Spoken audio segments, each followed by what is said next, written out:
Aujourd'hui, 26 avril, le monde entier célèbre la journée mondiale de la propriété intellectuelle. Je vous le disais en titre. Le thème choisi pour cette journée, la 12e du genre, est les innovateurs visionnaires. Notre reporter Noël Gnagno est allé à la rencontre de deux innovateurs. Qui sont-ils? Qu'ont-ils inventé? Quel est l'impact socio-économique de leur invention ou innovation? Le point avec Noël Gnagno. Cocody-les-Vallons. Nous sommes au siège de l'Office ivoirien de la propriété intellectuelle. Une sorte de réceptacle. Les innovateurs et inventeurs ivoiriens ou de toute autre nationalité résidant en Côte d'Ivoire. Il suffit de venir vers l'office et nous dire « Voilà, j'ai trouvé une solution à tel problème ». Et vous nous décrivez quelle est la solution que vous avez trouvée et nos équipes techniques se feront fort de vous aider à rédiger votre demande de brevet qui sera examinée par des techniciens et si c'est pertinent, on vous accorde un brevet.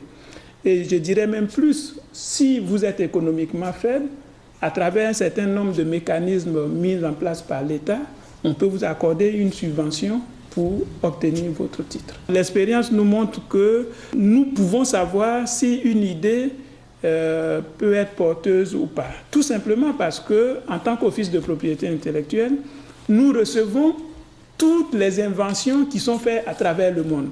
Et donc, lorsque vous déposez votre demande, nous regardons dans la base de données si la solution que vous proposez n'a pas déjà été trouvée ailleurs. Si ça n'a pas été trouvé ailleurs, c'est que vous êtes vraiment un inventeur, vous êtes un innovateur, et donc on vous reconnaît un droit sur cette nouveauté que vous avez mise au point. Mardi 24 avril, il est un peu plus de 17 h quand arrive à ce siège Dr Yohou Alain. Il vient de Genève à la Mecque des innovateurs et inventeurs, tout heureux. Dr Yohou Alain a eu la médaille d'or. Dans le cadre du salon, un membre du jury, je ne savais pas qu'il était membre du jury, qui est venu à mon stand et qui a pris le produit, qui allait tester, alors que je ne savais pas qu'il était membre du jury. Et je crois que c'est ce qui a influencé même la décision du jury. Les produits primés, des antiseptiques aux vertus singulières. Ça existe déjà les antiseptiques, mais cet antiseptique, c'est une innovation. Parce qu'en général, les antiseptiques ne contiennent pas de vitamine C. Pour moi, j'ai ajouté de la vitamine C en plus d'autres plantes. La vitamine C, par exemple, quand nous avons le cas des saignements au niveau de la bouche, le cas des aftes, des gingivites, c'est-à-dire les dents qui se déchaussent.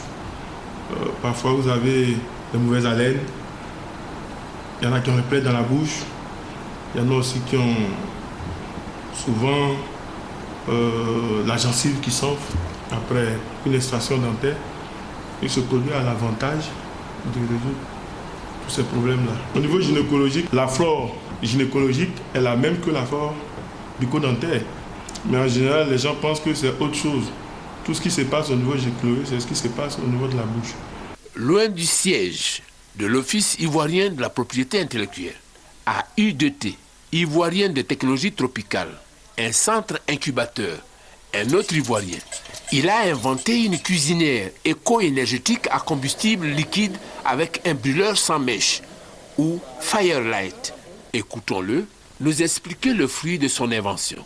Ne cherche surtout pas à le dévisager. Qu'est-ce qu'il reste à faire de plus pour satisfaire les préoccupations des consommateurs africains dans le souci de leur apporter une technologie efficace, écologique, économique, fiable et répondre à tous les critères? Tout ça, ça a été fait.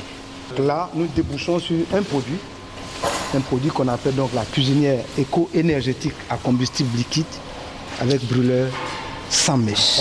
Avantage, il brûle exactement comme une cuisinière à gaz et il est plus économique 1000 fois, accessible à toutes les bourses. Mais alors, quand vous utilisez 1 litre de pétrole ici, vous venez de sauver un arbre.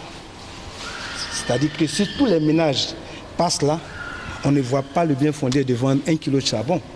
Une serre solaire pour le séchage des produits vivriers. Une autre invention du même inventeur.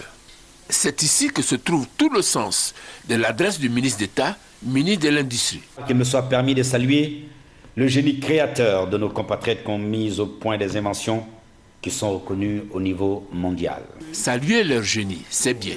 Leur permettre de mettre ce génie au service de notre société en mutation sociale, économique et politique. Voilà tout l'enjeu. Si nous voulons combler notre retard technologique et être un pays émergent, il va falloir que nous adoptions ce qu'on appelle une stratégie de propriété industrielle qui va nous permettre de mieux nous approprier cet outil de développement que les pays d'Asie ont su prendre. Voilà tout le secret de notre vision. Il ne reste plus qu'à le traduire en actes. La matière première est là. Voilà, c'était le dossier de ce 20h Sydney Noël Gnagno. Aujourd'hui est donc à célébrer la journée mondiale de la propriété intellectuelle. La cérémonie officielle de cette célébration en Côte d'Ivoire s'est déroulée à la Bibliothèque nationale au plateau ici à Abidjan. Une cérémonie organisée par le ministère de la Culture et de la Francophonie en présence de Dambélé Alseni, directeur de cabinet du ministre de la Culture et de la Francophonie Bandama Maurice.